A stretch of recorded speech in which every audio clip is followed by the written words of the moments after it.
जंगल में ऑटो चलाने वाला बंटी कबूतर रहता था। एक बार की बात है, बंटी कबूतर रात में सवारी छोड़ने के लिए काफी दूर आ जाता है। तभी उसे रास्ते में एक चिड़िया दिखाई देती है। अरे ये कितनी खूबसूरत चिड़िया है। अच्छा है वापसी में सवारी मिल गई। पूछता हूँ उस चिड़िया को कहाँ जाना है। रुको रुको ना। हाँ चिड़िया बहन बोलो कहाँ जाओगी तुम? जहाँ आप जाएंगे वहाँ जाऊंगी मैं। चिड़िया बहन मैं तो अपने घर जाऊंगा। चलिए आप बैठ जाइए, मैं आपको रास्ते में छोड़ दूंगा। जरा जगह तो दीजिए, जब तो बैठूंगी मैं। अरे चिड़िया बहन आप पीछे बैठिए जहाँ सवारी बैठती है। उसकी ये बातें सुनकर बंटी कबूतर को बहुत अजीब लगता है। तभी उसकी नजर उसके पैरों पर पड़ती है। उसके पैर उल्टे होते हैं, जिसे देखकर वो डर जाता है। अरे भागो भैया। कहाँ जाएगा तू बचकर बंटी कबूतर? आज तुझे छोड़ूंगी नहीं। कितने दिनों बाद मेरी प्यास बुझेगी। इस रास्ते पर कोई आता भी नहीं था, अब तू आया है मेरा शिकार। तभी टूनी चिड़िया की आत्मा अपने असली रूप में आ जाती है। वो जोर जोर से हंसने लगती है। कभी वो गायब हो जाती, कभी सामने आ जाती। बंटी कबूतर डर के मारे तेजी से अपना ऑटो भगाता है। वो शीशे में देखता है आत्मा उसका पीछा नहीं कर रही है। वो जंगल के ऑटो स्टैंड पर अपना ऑटो रोकता है। वहीं उसका दोस्त कालू कौवा खड़ा होता है। क्या हुआ बंटी कबूतर, तू इतना घबराया हुआ क्यों है? बंटी कबूतर कालू कौवे को सारी बात बताता है। अरे पागल, इतना सुनहरा मौका हाथ से निकाल दिया तूने। उस चिड़िया की आत्मा का एक पंख तोड़ लेता, वो तेरी गुलाम बन जाती। अरे भाई माफ कर मुझे, मेरी जान बच गई, आज वो ही काफी है मेरे लिए। ये कहकर बंटी कबूतर वहाँ से चला जाता है। कालू कौवा अपने मन में सोचता है, ये तो डरपोक पागल है, कितना सुनहरा मौका गवा दिया। ये पूरे जंगल पे राज करता। चलो कोई नहीं, कल रात में उस जगह जाऊंगा और उस भूतिया चिड़िया का पंख तोड़कर ले आऊंगा। अगले दिन कालू कौवा अपना ऑटो लेकर उसी जंगल के रास्ते पर जाता है। वहाँ पर एक चिड़िया खड़ी होती है। रोको रोको ना, ऑटो रोको, मुझे जाना है। अरे भाई लगता है ये वही चिड़िया की आत्मा है, इसका पंख तोड़ लूंगा। ये कहकर कालू कौवा अपना ऑटो उसके सामने रोकता है और उसके पंख तोड़ने लगता है। अरे बेवकूफ कौवे बदमाश, तेरी हिम्मत कैसे हुई? तूने मेरे पंख तोड़ने की कोशिश की। रुक तुझे भी बताती हूँ। टुनटुनी चिड़िया पास में पड़े डंडे से उसे बहुत मारती है। अरे बहन मुझे माफ कर दो, मुझे लगा तुम एक चिड़िया की आत्मा हो। अरे बदतमीज, तुझे मैं कहाँ से आत्मा नजर आ रही हूँ? चल भाग यहाँ से। टुनटुनी ये कहकर वहाँ से चली जाती है, पर टूनी चिड़िया की आत्मा पेड़ के पीछे खड़े होकर ये सब देख रही होती है। अगले दिन कालू कौवा फिर से अपना ऑटो लेकर वहाँ पर आता है। भाई आज तो पहले उसके पैर देखूंगा तभी उसके पंख तोड़ूंगा, वरना कल की तरह पिटाई हो जाएगी मेरी। अब फिर से वहाँ पर एक चिड़िया खड़ी होती है। रोको रोको ना ऑटो, मुझे जाना है। कालू कौवा उसके पैर देखता है, उसके पैर उल्टे होते हैं। जैसे ही कालू कौवा उसके पंख तोड़ने वाला होता है, तभी टूनी चिड़िया की आत्मा अपने असली रूप में आ जाती है। आवाज़ें सुनाई देती है।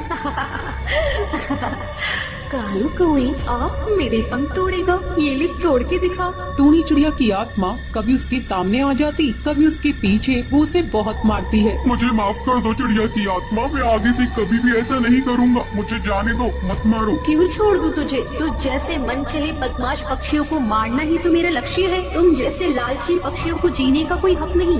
तभी वहाँ पर बबलू कबूतर ऑटो में अपनी सवारी बिठाकर वहाँ से गुजर रहा होता है। अरे चिड़िया की आत्मा छोड़ दो उसे, मैं तुमसे विनती करता हूँ। नहीं, मैं इसे नहीं छोड़ सकती। तुम जानते हो, एक बार ऐसे ही मैं इस जंगल से ऑटो में जा रही थी। उस ऑटो वाले ने मेरा सामान लूट कर मुझे जान से मार दिया। जब से जो भी मुझे लालची पक्षी दिखाई देता है, मैं उसे जान से मार देती हूँ। तभी सुंदरी कौवी बोलती है, अरे टोनी चिड़िया तुम सही कह रही हो, तुम्हारे साथ गलत हुआ है, लेकिन तुम भी सही नहीं कर रही हो। ना जाने कितने पक्षियों को तुम मार रही हो। वो सब उसे बहुत समझाते हैं। वो कालू कौवे को छोड़ देती है। मुझे माफ कर दो, तुम सब सही कह रहे हो। मैंने अपने इंतकाम पूरा करने के लिए ना जाने कितने पक्षियों के परिवार को तोड़ा है, पर अब नहीं। इस दुनिया में तुम जैसे नेक दिल पक्षी भी होते हैं। ये कहकर वो वहाँ से चली जाती है। टुनटुनी का पति बंटी एक कुली था। वो नदी पार से आने वाले पक्षियों के सामान को इधर से उधर करता था। एक दिन जब बंटी काम पर जा रहा था, तब टुनटुनी उससे कहती है, अजी अपनी सेहत का भी ध्यान रखा करो। सभी किसी न किसी दिन छुट्टी लेते हैं, लेकिन तुम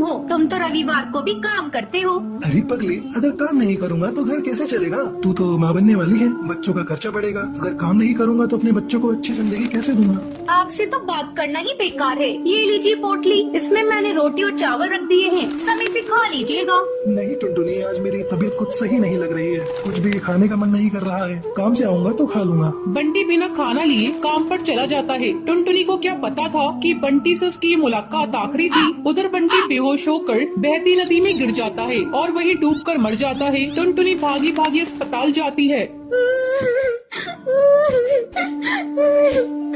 बंटी, ये क्या हो गया? सब कुछ एक पल में खत्म हो गया। अब ये बच्चा किसे अपना पापा कहेगा? मैं तुम्हें कई बार समझा रही थी अपनी सेहत का ध्यान रखो, लेकिन तुम तो मेरी बात मानते ही नहीं। अब मैं क्या करूं बंटी? समय तेजी से पंख लगाकर उड़ने लगता है। टुनटुनी एक बच्ची को जन्म देती है। एक दिन टुनटुनी के पास डाकिया एक खत लेकर आता है। अरे, ये खत तो कड़कनाथ सेठ की कंपनी की तरफ से आया है और मुझे बंटी की जगह कुली की नौकरी दी गई है। मुझे अपनी बच्ची के लिए नौकरी करनी ही होगी, तभी मैं उसे एक अच्छे स्कूल में पढ़ा पाऊंगी और उसे बेहतर भविष्य दे सकूंगी। अगले दिन से ही टुनटुनी कुली बनकर पक्षियों का बोझ उठाती थी। जब भी नदी के उस पार से कोई पक्षी आता था, टुनटुनी तेजी से उन पक्षियों के पास पहुंच जाती थी। बहन जी, क्या मैं आपका बोझ उठा लूं? अरे तुम तो एक चिड़िया हो, क्या तुम इतने बोझ को उठा सकती हो? हाँ हाँ बहन जी, मैं सारे बोझ को उठा लूंगी। बहन जी, मैंने अपनी जिंदगी में इतना बोझ उठा लिए है, ये बोझ तो उसके आगे कुछ नहीं है। क्यों, क्या हुआ? और तुम ये तुम्हारी बेटी को साथ में लेकर क्यों घूम रही हो? तुम्हारे पति कहाँ हैं? वो नहीं कमाते हैं क्या? क्या करिएगा बहन जी,